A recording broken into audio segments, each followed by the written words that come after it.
अथ पंचदशोऽध्यायः। नारद उवाच कर्मनिष्ठा द्विजाः केचित् तपोनिष्ठा नृपा परे स्वाध्यायेन्ये प्रवचने ये केचिज्ज्ञानयोगयोः ज्ञाननिष्ठाय देयानि कव्यान्यानन्त्यमिच्छता दैवे च तदभावे स्यादितरेभ्यो यथार्हतः द्वौ दैवे पितृकार्ये त्रीनेकैकमुभयत्र वा भोजयेत्सु समृद्धोऽपि श्राद्धे कुर्यान्न विस्तरम् देशकालोचितश्रद्धा द्रव्यपात्रार्हणानि च सम्यग् भवन्ति नैतानि विस्तरात् स्वजनार्पणात् देशे काले च सम्प्राप्ते मुन्यन्नं हरिदैवतम् श्रद्धया विधिवत्पात्रे न्यस्तं कामधुगक्षयम् देवर्षि पितृभूतेभ्य आत्मने स्वजनाय च अन्नं संविभजन् पश्येत् सर्वं तत्पुरुषात्मकम् न दद्यादामिषं श्राद्धे न चाद्याद्धर्मतत्त्ववित् मुन्यन्नैः स्यात् परा प्रीतिर्यथा न पशुहिंसया नैतादृशः परो धर्मो नृणां सद्धर्ममिच्छताम् न्यासो दण्डस्य भूतेषु मनोवाक्कायजस्य यः एके कर्ममयान् यज्ञान् ज्ञानिनो यज्ञवित्तमाः आत्मसंयमनेनीह जुह्वति ज्ञानदीपिते द्रव्ययज्ञैर्यक्ष्यमाणं दृष्ट्वा भूतानि बिभ्यति एषमाकरुणो हन्यादतज्ञो ह्यसुतृध्रुवम् तस्माद्दैवोपपन्नेन मुन्यन्नेनापि धर्मवित् सन्तुष्टो हरः कुर्यान्नित्यनैमित्तिकीः क्रियाः विधर्मः परधर्मश्च आभास उपमाच्छलः अधर्मशाखाः पञ्चेमा धर्मज्ञो धर्मवत्यजेत् धर्मबाधो विधर्मस्यात् परधर्मोऽन्यचोदितः उपधर्मस्तु पाखण्डो दम्भो वा शब्दभिच्छलः यस्त्विच्छया कृतः पुंभिराभासो ह्याश्रमात् पृथक् स्वभावविहितो धर्मः कस्य नेष्टः प्रशान्तये धर्मार्थमपि नेहेत यात्रार्थं वा धनो धनम् अनीहानीहमानस्य महाहेरिव वृत्तिदा सन्तुष्टस्य निरीहस्य स्वात्मा रामस्य यत्सुखम् कुतस्तत्कामलोभेन धावतोऽर्थे हया दिशः सदा सन्तुष्टमनसः सर्वाः सुखमया दिशः शर्कराकण्टकादिभ्यो यथोपानत्पदशिवम् सन्तुष्टः केन वा राजन्न वर्तेतापि वारिणा औपस्थ्यजह्व्यकार्पण्याद् गृहपालायते जनः असन्तुष्टस्य विप्रस्य तेजो विद्यातपो यशः स्रवन्तीन्द्रियलौल्येन ज्ञानं चैवावकीर्यते कामस्यान्तं च क्षुत्रुड्भ्यां क्रोधस्यैतत्फलोदयात् जनो याति न लोभस्य जित्वा भुक्त्वा दिशो भुवः पण्डिता बहवो राजन् बहुज्ञाः संशयच्छिदः सदसस्पतयोऽप्येके असन्तोषात् पतन्त्यधः असङ्कल्पाज्जयत्कामं क्रोधं कामविवर्जनात् अर्थानर्थे क्षया लोभं भयं तत्त्वावमर्शनात् आन्वीक्षिक्या शोकमोहौ दम्भं महदुपासया योगान्तरायान् मौनेन हिंसां कायाद्यनीहया कृपया भूतजं दुःखं दैवं जह्यात् समाधिना आत्मजं योगवीर्येण निद्रां सत्त्वनिषेवया रजस्तमश्च सत्त्वेन सत्त्वं चोपशमेन च एतत्सर्वं गुरौ भक्त्या पुरुषो ह्यञ्जसा जयेत् यस्य साक्षात् भगवती ज्ञानदीपप्रदे गुरौ मर्त्या सद्भिः श्रुतं तस्य सर्वं कुञ्जरशौचवत् एष वै भगवान् साक्षात् प्रधानपुरुषेश्वरः योगेश्वरैर्विमृग्याङ्घ्रिर्लोको यं मन्यते नरम् षड्वर्गसंयमैकान्ताः सर्वा नियमचोदनाः तदन्ता यदि नो योगा नावहेयुश्रमावहाः यथा वार्तादयो ह्यर्था योगस्यार्थं न बिभ्रति अनर्थाय भवेयुस्ते पूर्तमिष्टं तथा सतः यश्चित्तविजये यत्तः स्यान्निस्सङ्गो परिग्रहः एको विविक्तशरणो भिक्षुर्भिक्षामिताशनः देशेषु चौ समे राजन् संस्थाप्यासनमात्मनः स्थिरं समं सुखं तस्मिन्नासीतर्ज्वङ्ग ओमिति प्राणापानौ सन्निरुन्ध्यात् पूरकुम्भकरे चकैः यावन्मनस्त्यजेत् कामान् स्वनासाग्रनिरीक्षणः यतो यतो निस्सरति मनः कामहतं भ्रमत् ततस्तत उपाहृत्य हृदि रुन्ध्याच्छनैर्बुधः एवमभ्यसतश्चित्तं कालेनाल्पीयसा यतेः अनिशं तस्य निर्वाणं यात्यनिन्धनवह्निवत्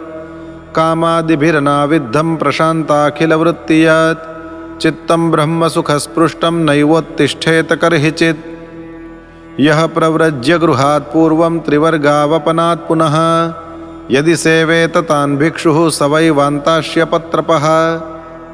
यैस्वदेह स्मृतो नात्मा मर्त्यो विट्कृमिभस्मसात् त एनमात्मसात् कृत्वा श्लाघयन्ति ह्यसत्तमाः गृहस्थस्य क्रियात्यागो व्रतत्यागो वटोरपि तपस्विनो ग्रामसेवा भिक्षोरिन्द्रियलोलता आश्रमापसदाह्येते खल्वाश्रमविडम्बकाः देवमायाविमूढांस्तानुपेक्षेतानुकम्पया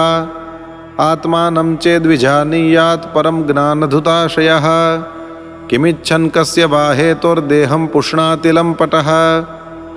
आहुः शरीरं रथमिन्द्रियाणि हयानभीषुन्मन इन्द्रियेशं वर्तमानि मात्राधिषणां च सूतं सत्वं बृहद्बन्धुरमीशसृष्टम् अक्षं दशप्राणमधर्मधर्मौ चक्रेऽभिमानं रथिनं च जीवं धनुर्हितस्य प्रणवं पठन्ति शरं तु जीवं परमेव लक्ष्यम् रागो द्वेषश्च लोभश्च शोकमोह उभयं मदः मानोऽवमानो सूया च माया हिंसा च मत्सरः रजः प्रमादः क्षुन्निद्रा शत्रवस्त्वेव मादयः रजस्तमः प्रकृतयः सत्त्वप्रकृतयः क्वचित् यावन्द्रुकाय रथमात्मवशोपकल्पं धत्ते गरिष्ठचरणार्चनया निशातं ज्ञानासिमच्युतबलो दददस्तशत्रुः स्वाराज्यतुष्ट उपशान्त इदं विजह्यात् नो चेत् प्रमत्तमसदिन्द्रियवाजिसूता नीत्वोत्पथं विषयदस्युषु निक्षिपन्ति ते दस्यवः सह यसूतममुं तमोन्धे संसारकूप उर्मृत्युभये क्षिपन्ति प्रवृत्तं च निवृत्तं च द्विविधं कर्म वैदिकम्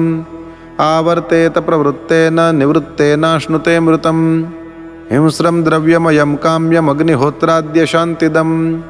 दर्शश्च पूर्णमासश्च चातुर्मास्यं पशुसुतः एतदिष्टं प्रवृत्ताख्यं हुतं प्रहुतमेव च पूर्तं सुरालया राम कूपा जिव्यादिलक्षणम्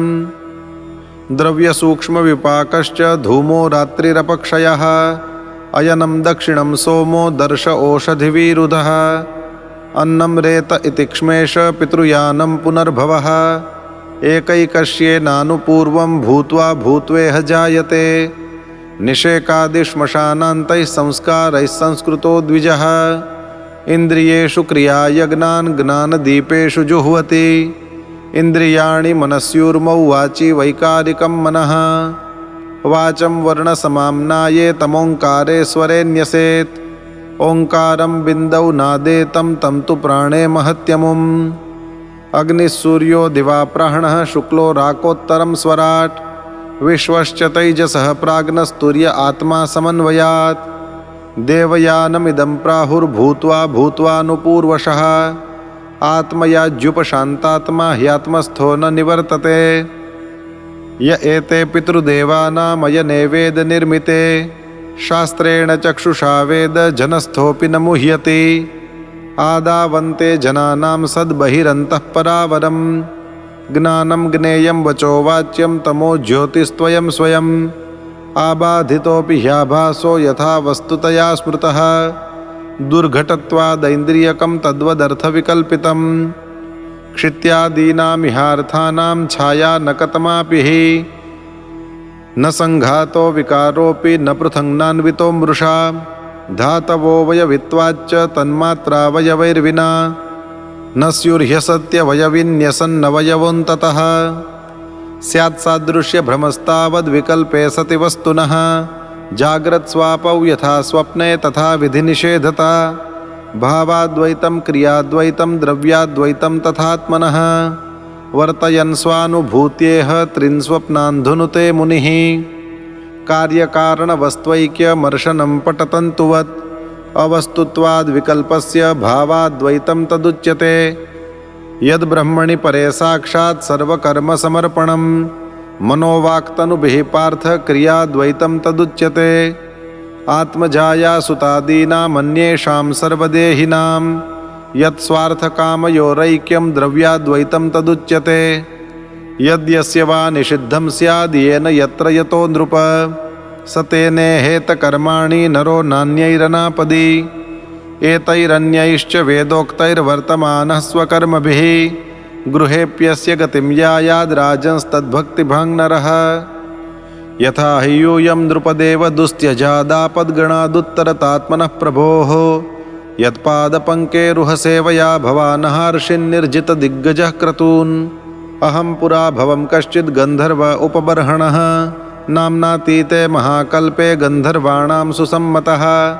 रूपपेशलमाधुर्यसौगन्ध्यप्रियदर्शनः स्त्रीणां प्रियतमो नित्यं मत्तस्तु पुरुलम्पटः। एकदा देवसत्रे तु गन्धर्वाप्सरसां गणाः उपहूता विश्वसृग्भिर्हरिगाथोपगायने। अहं च गायंस्तद्विद्वान् स्त्रीभिः परिवृतो गतः ज्ञात्वा विश्वसृजस्तन्मे हेलनंशे पुरोजसा। या हि त्वं शूद्रतामाशु नष्टश्रीकृतहेलनः तावद्दास्यामहं जग्ने तत्रापि ब्रह्मवादिनां। शुश्रूषयानुषङ्गेण प्राप्तोऽहं ब्रह्मपुत्रताम्। धर्मस्ते गृहमेधीयो वर्णितः पापनाशनः गृहस्थो येन पदवीमञ्जसान्यासिनां यात्। यूयं नृलोके बत भूरिभागा लोकं पुनाना मुनयोऽभियन्ति येषां गृहानावसतीति साक्षात् गूढं परं ब्रह्म मनुष्यलिङ्गम्। स वा अयं ब्रह्म महद्विमृग्यं कैवल्यनिर्वाणसुखानुभूतिः।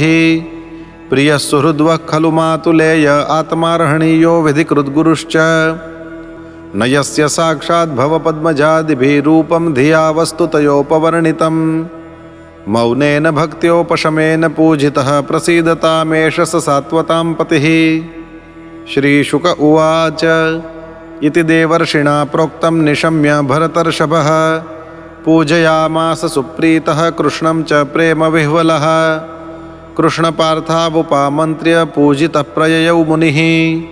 श्रुत्वा कृष्णं परं ब्रह्म पार्थः परमविस्मितः। इति दाक्षायणीनां ते पृथग्वंशाः प्रकीर्तिताः देवासुरमनुष्याद्या लोका यत्र चराचराः। इति श्रीमद्भागवते महापुराणे वैयासिक्यामष्टादशसाहस्र्यां